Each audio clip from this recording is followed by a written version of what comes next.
Drew, well, and just talk to me. Let me know how have you been? Because this is obviously a strange time in the world, a bit of an uncomfortable time, but still kind of a celebratory time for you, isn't it? Yeah, it's wild. Obviously, I'm in much the same position as everybody in the world. Staying in the house, or should be. I'm in Florida. A lot too many people outside pretending it's spring break. But I am WWE champion, first ever British WWE champion. It happened this past Sunday. It's now Friday, so 5 days later, it still doesn't seem real. I've been doing interviews since 1:15 in the morning, Sunday this time, right through till now. And somehow it still doesn't seem real. I mean, I reached down to my side and I can lift up the title, and Hey, then you can see my nameplate's McIntyre on there. So I keep looking over at that just to remind myself that I'm actually the world champion. But yeah, it's going to take a while to process. something that you probably must have missed at WrestleMania, as beautiful as it was, especially what you've accomplished, just the fact that it was behind closed doors. I know I read that, when you heard that the first time, it almost like upset you for a bit, didn't it?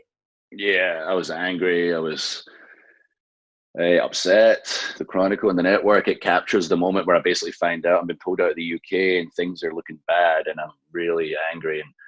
And just talking to a couple of close buddies and my wife, I'm like, I can't believe this is just my luck. Like, woe is me. I've worked this hard for 19 years. I'm getting the main event of WrestleMania with Brock. It's 80,000 people. That's an 8 and a 0, 80,000 at the Raymond James Stadium in Tampa, 15 minutes from where I'm sitting right now. This is my local show. It's my American hometown, and no one's going to be there. And that was my mindset for a few days. I was so upset until I started watching the news and I realized how real this thing was. And I was like, oh my goodness, this is way worse than I thought.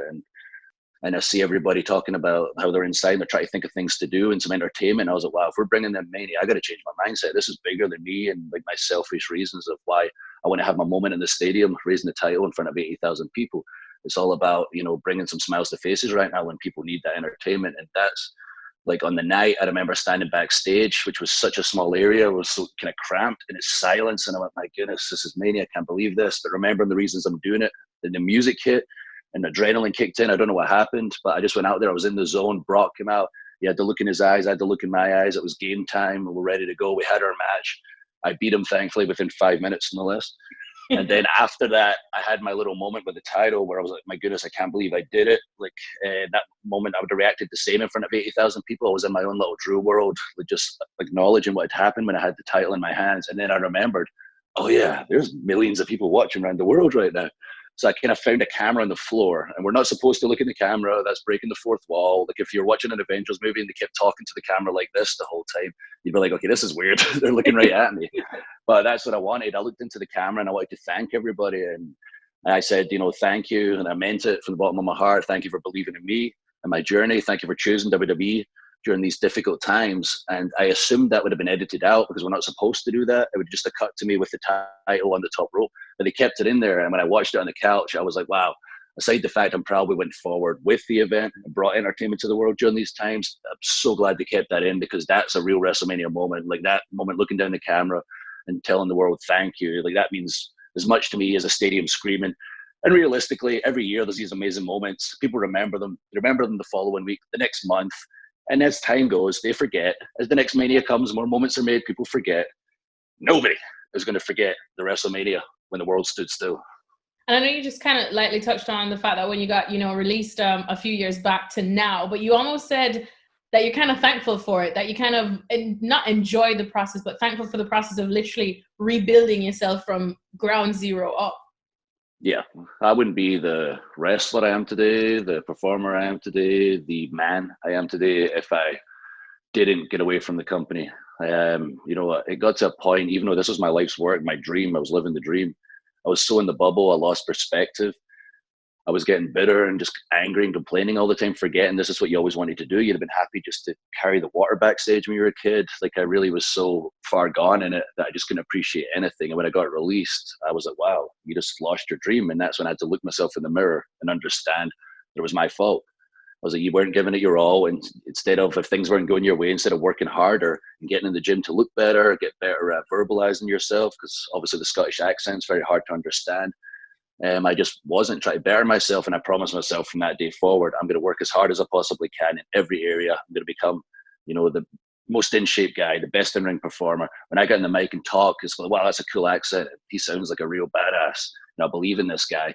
And I put myself on the road. I don't know how my girlfriend at the time, my now wife, put up with it. I was never home. I was the busiest wrestler in the world. Just if there was a show at the other side of the world I could make, I was there wrestling it. If there was a media interview, 20 on the way, I'd be doing every interview. Just wanted to become the absolute best. And thankfully, through hard work and self-belief and people giving me the platform to show what I could do, I was able to build my way back up, return to WWE, become NXT champion, return to Raw, and finally at WrestleMania become WWE champion. And hopefully it can inspire a few people out there. You know, whatever your dream is, it doesn't have to be a wrestler. That's what my dream was. If you want to be, you know, a sportsman of some kind, a sportswoman of some kind, if you want that promotion in your office, just believe in yourself, push, push, push, never give up. Trust me, when you're about to give up, it could be the next step where you succeed. I know another issue as well has been just the access of pay-per-view here in the UK and getting that. Do you think that this could probably help change that now? Yes, 100%. Like our new partner, BT Sport, have been amazing. They've been pushing the product like crazy. No offense, Sky, you weren't. But they've been great to work with. We did a crazy Braveheart style commercial, like an advert that was mental, but they've been working so hard to get the product out there. And I have a lot of big goals. Obviously, number one was become champion. I've got a lot of big goals in America and what I plan to do in general, especially once things start getting back to normal. But the biggest thing is I'm getting back to the UK, open top bus from the top of Scotland to the bottom of England, like a football team that won the cup, getting up and down. I'm spreading the word of WWE and one of our own is champion. And then the big one, we've not had a big pay-per-view since 1992, SummerSlam 92 with Bret the Hitman Hart and the British Bulldog. We deserve another one. We're going to get another one. And I'm going to be the face campaigning to make sure we get it. So everybody, make sure you back me because I'm bringing it to the UK and it's going to bring us a lot of entertainment, a lot of excitement, and it'll be really good for the economy.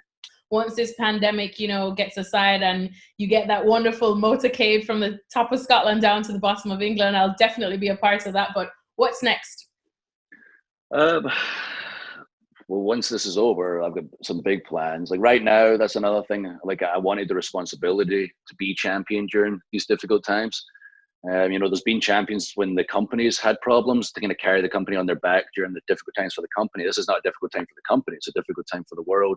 And I'm proud that I'm going to lead WWE forward as the champion and bring the world some unique content. So that's my priority right now, is keep people entertained around the world during these times. As soon as I can get back in front of a crowd, I can't freaking wait. Whatever the first show is, it's going to be electric. Our fans are so passionate as it is.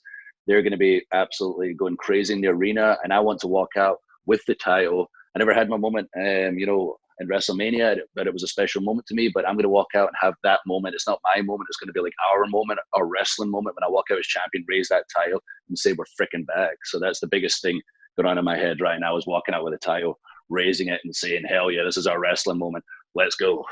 Thanks for watching ESPN on YouTube, and for more sports highlights and analysis, be sure to download the ESPN app, and for premium content plus live streaming, make sure to subscribe to ESPN Player.